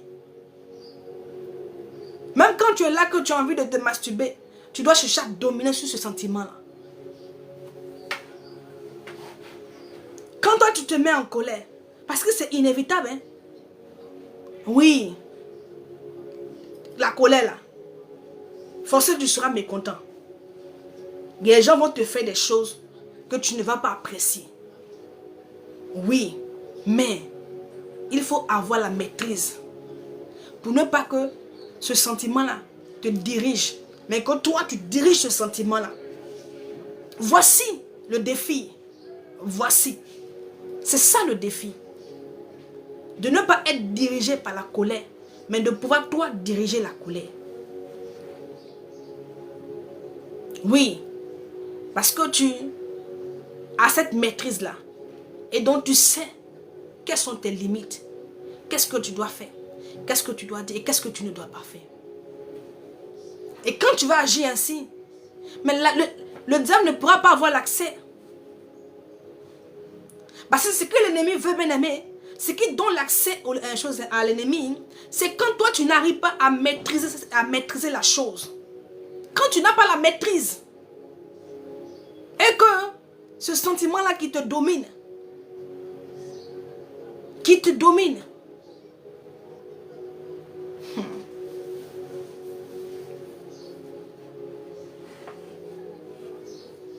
qui te domine. Voilà pourquoi souvent le Seigneur dit comme ça. On nous dit que l'homme ne peut pas suivre 2 maîtres. Ni maman, tu ne peux pas suivre Dieu et suivre maman en même temps. Maman, c'est l'argent. Mais il y a des gens, hein, c'est l'argent qui les conduit. L'argent qui les conduit. Ils ont donné l'autorité à l'argent dans leur vie. Or, si tu as donné l'autorité à l'argent dans ta vie, l'argent va t'emmener à te compromettre. Puisque c'est elle qui te conduit. Donc cet argent-là va t'emmener à faire ce qu'il ne faut pas. C'est pareil pour la colère. C'est pareil.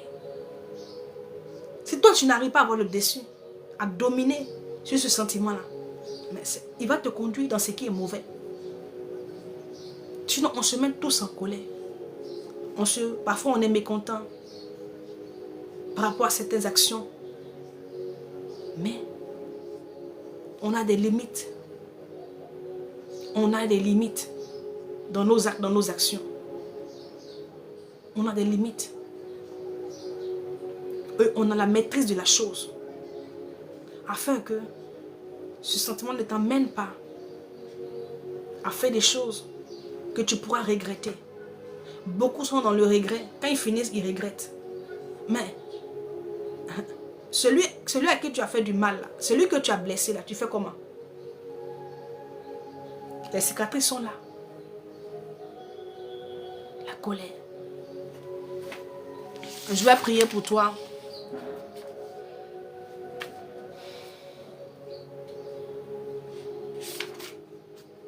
On va prier. Il y a quelqu'un qui a dit qu'elle a le diabète dans les yeux. Si tu es là, fais-moi signe. Je vais prier pour toi. Et puis je vais te donner qu'est-ce que tu dois faire. Tu vas prendre Romains 8, le verset 26. Tu vas prier avec ça. Le Romains 6, verset 26. Pourquoi aujourd'hui les gens n'ont pas la maîtrise de ce sentiment-là? Et que ce sentiment-là qui les domine. Parce qu'ils n'ont pas les fruits de l'esprit. Ils n'ont pas les fruits de l'esprit. Oui. Ils n'ont pas les fruits de l'esprit. Parce que dans les fruits de l'esprit là, il y a la douceur là-bas. Ils n'ont pas les fruits de l'esprit. La maîtrise de soi.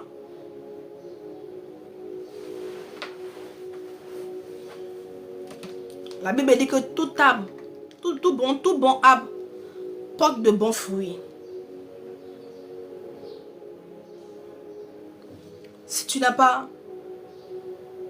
ne développes pas une relation avec le Saint-Esprit pour que lui, il puisse te permettre de porter de bons fruits. Afin que ces différents sentiments-là ne puissent pas, bien aimer, te détruire. Mais comment est-ce que tu vas y arriver? Oui, tu ne pourras pas. Il faut développer une relation avec l'Esprit de Dieu. C'est lui qui pourra vraiment t'aider dans ce différent processus-là. T'aider à te maîtriser. Il va t'enseigner, il va t'instruire. Oui. La colère ne sera plus pour toi, bien-aimé, un sujet tabou. Non.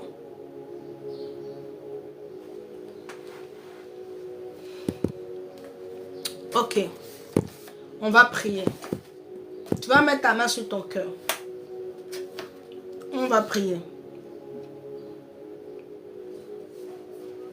Je veux dire à quelqu'un, il ne faut pas négliger ces choses-là. Il ne faut pas négliger. Vous savez, Il y a des personnes elles-mêmes détruisent les bonnes choses que le Seigneur met dans leur vie. Il y a des personnes elles-mêmes, elles finissent par détruire des choses que le Seigneur met dans leur vie. Des relations, des amis, des bonnes opportunités. Parce qu'elles ne savent pas se maîtriser.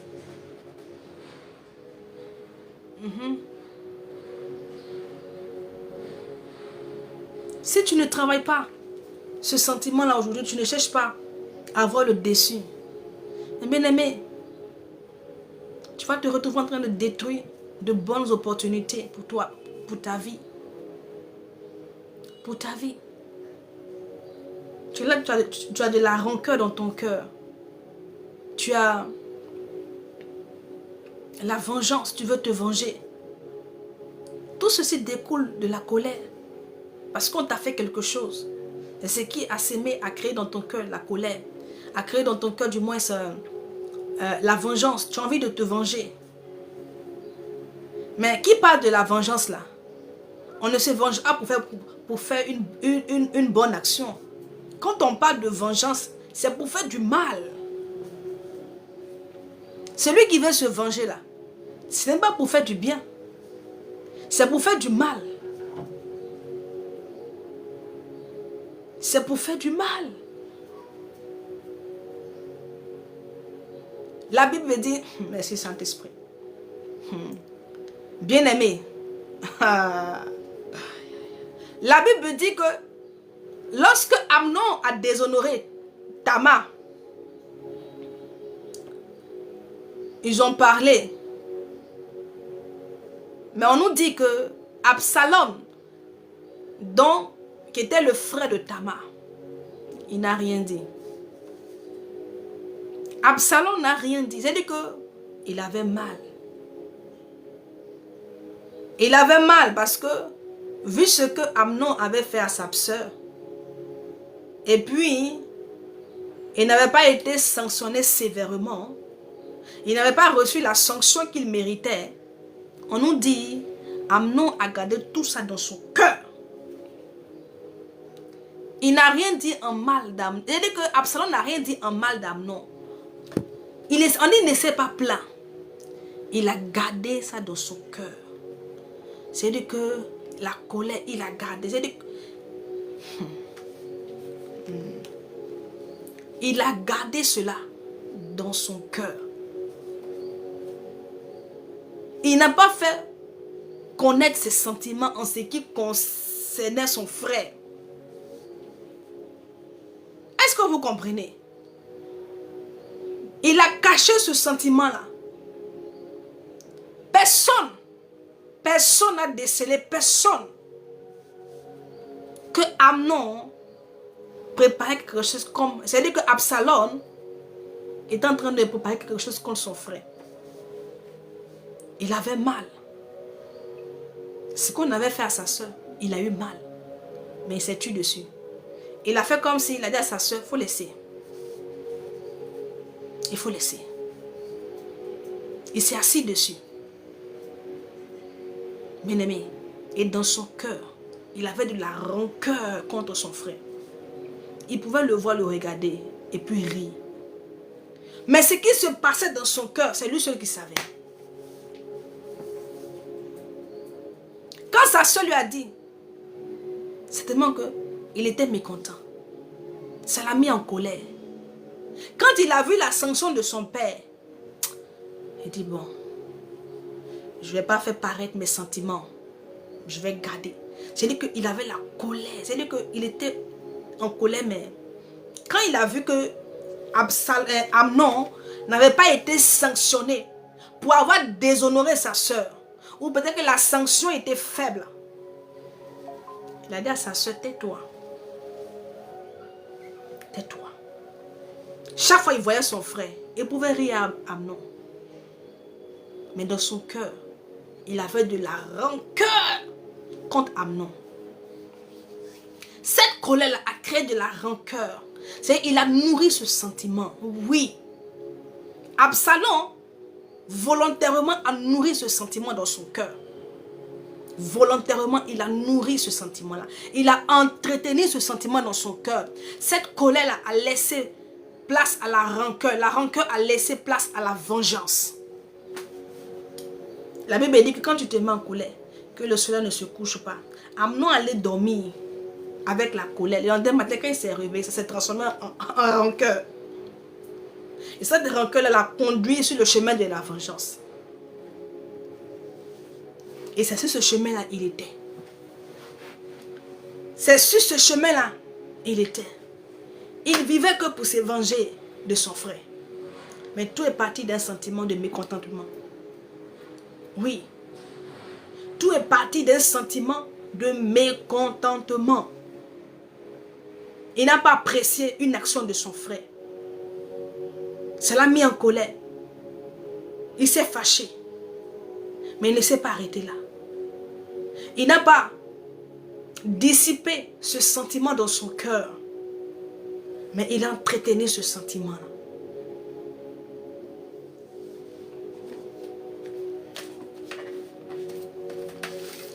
La Bible dit que ça a mis des années. Regardez un peu. Avec quelle heure? Avec un sentiment froid. Souvent les gens disent que la vengeance est un plat qui se mange froid ou chaud. Mais lui, il a pris son temps. Quand il voyait son frère, il y avait la colère. Mais s'il se battait, lui, c'est comme s'il n'avait rien fait. Il voulait faire regretter même à Absalom. La Bible dit que il a fait tout. Il a tué Amnon. Shalom, shalom, Lynn. Il a fait tout. Il a fini par tuer Amnon. C'est pas la même colère là qui a emmené Lévi et Simeon pour aller tuer des gens. C'est la même chose. Parce que eux aussi, ils ont déshonoré leur soeur. Bien que leur père ait eu un terrain d'entente avec le père de celui qui avait déshonoré leur soeur. Mais eux, ils ont décidé de se faire vengeance parce que leur colère, elle est cruelle, elle est violente. Ils ne pouvaient pas se contenir. C'est des personnes qui ne pouvaient pas se maîtriser. Ils ne pouvaient pas se maîtriser. Au point où même, quand Jacob les a appelés pour les bénir, là, il dit, vous, je vais vous disperser. Je vais vous disperser parce que votre colère là, c'est cruel. Ce sentiment là que vous avez là, je ne veux pas m'associer à ça. Mais Moïse avait l'ADN de Lévi. La même colère là était en Moïse. Et c'est la même colère là. Bien-aimé, ça commençait par quoi? Par la colère. C'est la colère qu'il a eue envers cet Égyptien là, qui l'a fait sortir de l'Égypte.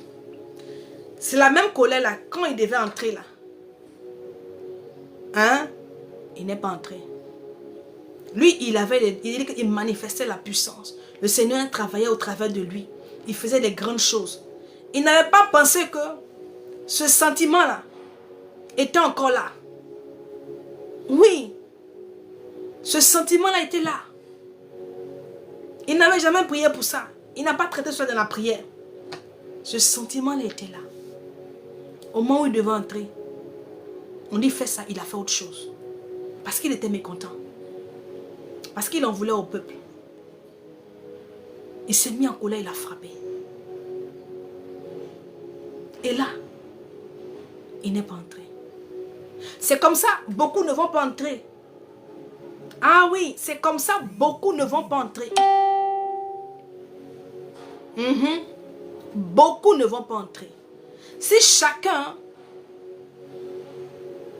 ne fait pas ce qu'il faut, ne travaille pas son cœur, ne travaille pas son cœur, c'est comme ça que tu viendras, on te dira, toi, tu n'entres pas, il faut partir là-bas.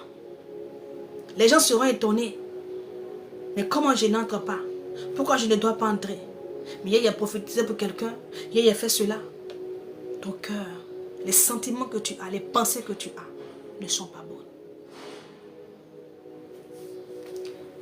Seigneur, je te rends grâce, je te bénis encore pour ce message. Je prie que tu donnes la force à toutes ces personnes-là qui, Seigneur, n'arrivent pas véritablement à se maîtriser.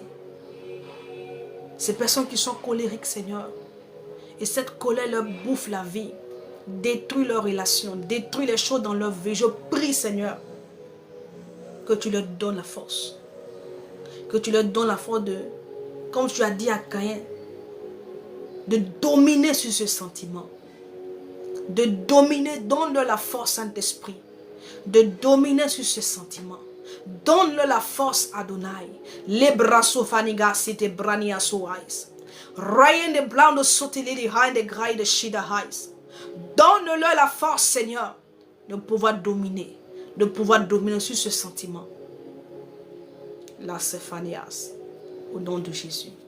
Amen. Voici ce que tu vas faire. Comme je t'ai dit, c'est un processus. Prends Romains 8, le verset 26. Romains 8, le verset 26. Prie avec ça. Tu sais que tu es quelqu'un de colérique. Quelqu'un qui n'arrive pas à se maîtriser lorsqu'elle se met en colère. Ou lorsqu'il se met en colère. Et tu sais, tu es conscient, oui. Tu es conscient que cette colère-là, dans le passé, a détruit tes relations. Tu es conscient que cette colère-là a détruit des choses dans ta vie. Tu es conscient que cette colère-là détruit. Bien-aimé, quand tu vas prier, tu vas dire au Seigneur tout simplement. Chaque fois que tu vas t'approcher du Seigneur, soumets-le cela. Et t'assure que il y a des bénédictions qui ne viennent pas à toi. Et même, le Boaz n'arrive pas à cause de ce comportement, à cause de ce sentiment. Parce que le Seigneur va t'emmener son fils. Tu vas déchirer tous ses habits. Ah oui. Il y a des femmes, quand elles sont en colère, elles rentrent dans les habits de leur mari. Elles vont tout déchirer, verser javel dessus. Maintenant, quand la colère passe, que vous vous réconciliez, le monsieur va aller encore racheter encore d'autres vêtements. Il va aller encore renouveler sa garde-robe. Et si prochainement tu te mets encore en colère, tu vas aller encore tout déchirer. Donc vous voyez que ça devient pesant. Les choses n'arrivent pas.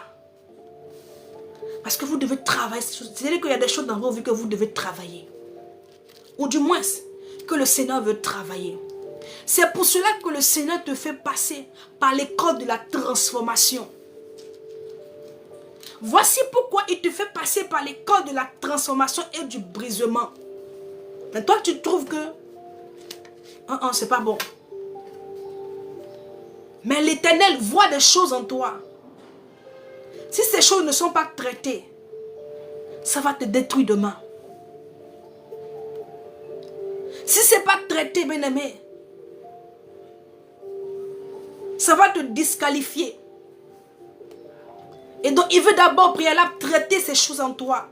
Ces sentiments, toutes ces choses-là, bien-aimé, nuisibles, qui sont en toi.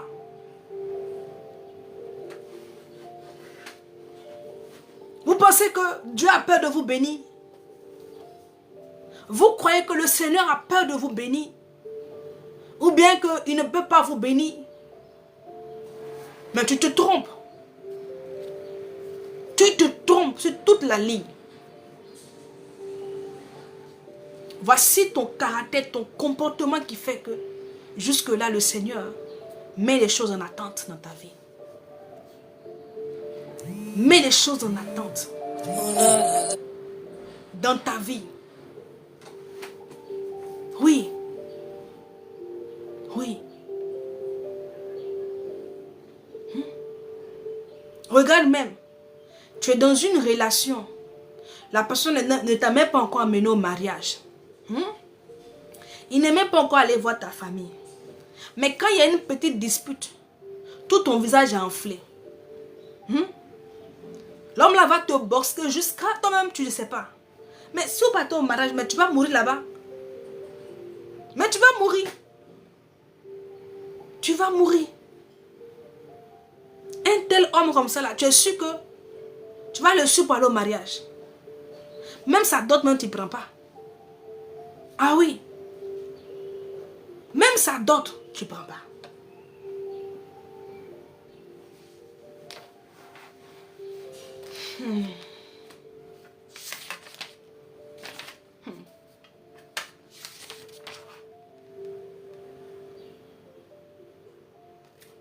Ah oui, même sa dot, tu ne prends pas. Parce que vous n'êtes même pas encore allé quelque part. Mais regarde son comportement. Tu n'es même pas encore allé quelque part avec lui. Mais regarde son comportement. Cela me demande que tu seras malheureuse dans le foyer. Est-ce qu'on se marie pour être malheureuse? Non. Tu seras malheureuse. Ils sont là, ils sont pleins comme ça, ils ont de mauvais comportements. Mais ils ne demandent pas à Dieu, Seigneur, il faut m'échanger. Ils ne traitent pas cela dans la prière. Ils ne soumettent pas ces prières-là à l'Éternel pour que le Seigneur puisse les aider. Mais tout ce qui les importe, c'est le mariage. Tout ce qui les importe, c'est Seigneur, je veux ça, je veux ça, je veux ça, je veux ça.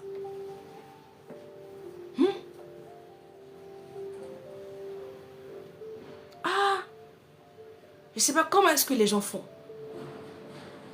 pour ne pas reconnaître les problèmes qu'ils ont. Les gens aiment fermer beaucoup les yeux sur les problèmes qu'ils ont. Ils aiment cacher cela. Tu peux le cacher aux hommes, mais on ne peut pas cacher à Dieu. Et puis, il y a un message spécialement que je vais donner à quelqu'un. Tu es là, tu me regardes, je ne te connais pas. Tu es un homme. Il y a des choses qui t'arrivent. Il y a des choses qui t'arrivent.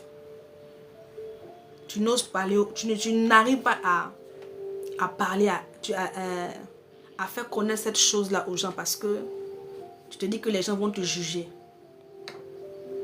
Tu dis que les gens vont te juger. Et donc, cette chose-là, tu caches ça. Mais tu veux véritablement être délivré de ça. Je ne sais pas c'est quoi. Avant, le Seigneur m'a montré quelque chose de terrible. Ce que le Seigneur m'a montré, c'est ça fait froid dans le dos. Non, je ne veux pas dire. Mais tu caches cela. C'est quelque chose vraiment qui t'arrive, que tu n'arrives pas à en parler aux gens. Tu sais, répands-toi sincèrement. Il faut que tu te répands. Ça là, j'allais oublier même. Il faut que tu te répands sincèrement. Tu veux que le Seigneur te délivre. Tu veux que l'Éternel te libère. Tu veux que l'Éternel te libère véritablement. Répands-toi sincèrement. Je dis bien sincèrement. Le Seigneur te tend la main. Il te tend la main. C'est que tu ne peux pas en parler aux gens. Mais tu souffres. Tu essaies de cacher, camoufler cette chose-là. Répands-toi. Dieu peut te délivrer. Le Seigneur peut te délivrer. La Bible dit que Akab allait prendre le champ de Jezreel. Et il a pris le champ du monsieur. Il a pris le champ, il a eu un visage fermé lorsque, comment elle s'appelle, Jézabel a vu cela. Elle lui a demandé, pourquoi est-ce que tu es comme ça, le roi? Quand il a fait part à Jézabel, pourquoi est-ce que... Oui, c'est ce que j'ai dit là. J'ai dit que la colère là, c'est un état affectif, violent, passager, résultant du sentiment d'une agression. C'est-à-dire que, oui, ça peut venir aussi par des rejets, par l'abandon. Mais tu dois refouler ce sentiment-là. Tu dois refouler ce sentiment-là. Tu dois refouler. Tu dois refouler ce sentiment-là. Ça peut venir par des blessures. C'est-à-dire que c'est des choses que les gens ont eu à te faire qui peut susciter en toi cette colère, ce mécontentement. Et parfois qui peut blesser ton âme. Blesser ton âme, ton cœur. Et donc je disais comme ça, que Akab là, il a fait des choses ignobles. Oui, tout ça, ça blesse. C'est-à-dire que tu es en face de quelqu'un qui peut avoir une action qui peut...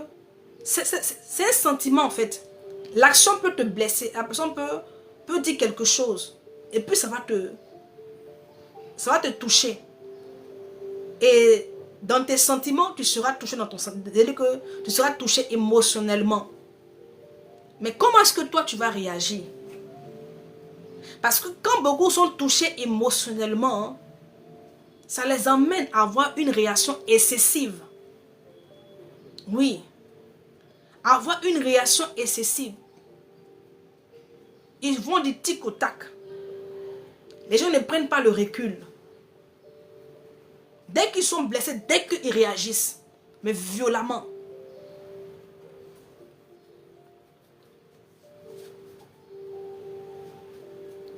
Dès qu'ils sont contrariés, ils réagissent violemment. Et le plus souvent, ceux qui ont cette colère-là, c'est comme une force. Quand ils commencent à manifester ce sentiment-là, il y a une force, et une autre force vraiment qui vient s'ajouter. Vraiment, je ne sais pas comment expliquer ça. Donc c'est un peu... Donc je disais comme ça, que Akab là, il a fait des choses bizarres. Quand il a fait là, le Seigneur a dit que toi, voici ce que je te ferai. Mais la Bible dit que Akab s'est humilié, Akab s'est rabaissé, Akab, il s'est repenti sincèrement. Il s'est repenti. Le Seigneur a donné une sentence pour lui. Mais sa repentance a fait que Dieu a laissé la chose telle qu'elle était. Il a dit que bon, comme toi tu t'es repenti, je te laisse. Quand toi ton fils va venir, c'est-à-dire que ceux qui vont venir après toi là, c'est à leur temps là, pendant leur temps que je vais faire venir le malheur. Donc je dis à cette personne là, repens-toi sincèrement. Il faut te repentir, hein. Il faut te repentir sincèrement. Parce que de toi-même là, tu n'y arriveras pas. De toi-même là, tu ne pourras pas. Ok.